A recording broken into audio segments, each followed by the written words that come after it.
Hi everybody, how are you?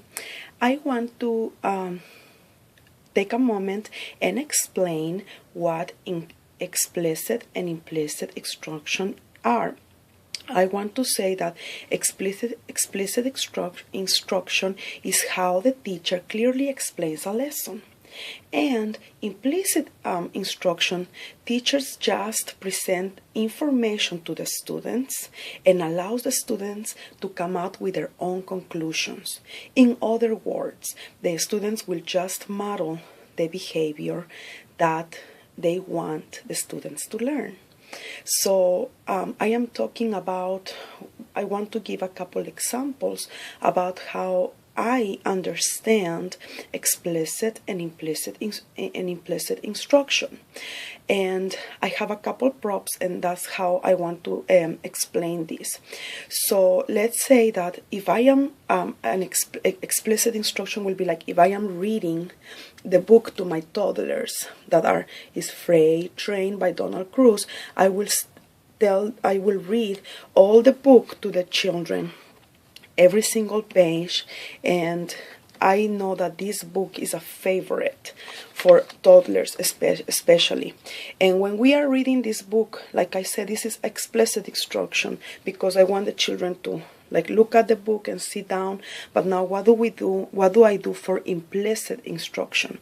So when it's playtime, during center time, I can add the freight train flannel board in the freight train little train on the flannel board, so the children will be playing and will be putting together the train as on the flannel board, and they will be remembering when I read the book to them. So I think that as I read the book, that's how they are modeling the behavior, by putting together the train again, and they're connecting those ideas. And also, implicit instruction is how young children learn best. So whatever we do as teachers, they are going to model that behavior. So it's very important that we have good tactics, we have good ways in how we are teaching our little kids. Another example is like the typical baby playing. Children love to play with babies, and that's a way of that we are showing them empathy. So I usually sit down, during playtime, and I am like, oh, let's feed the baby. It's such a sweet baby. And I will be modeling all of these behaviors like, oh, I love the baby, and I will pat its back.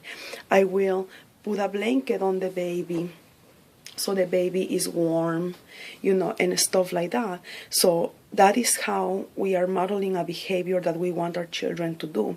So when we are doing that, it's like we're just playing with them, sitting down on the floor, and they're picking up all this information that while you are doing some paperwork on the counter, you're going to turn around and you're going to see that child doing what we were just talking about.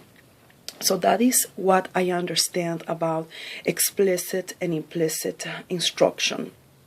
And like I mentioned before, implicit instruction is the best way to teach our youngsters. Thank you very much. Take care.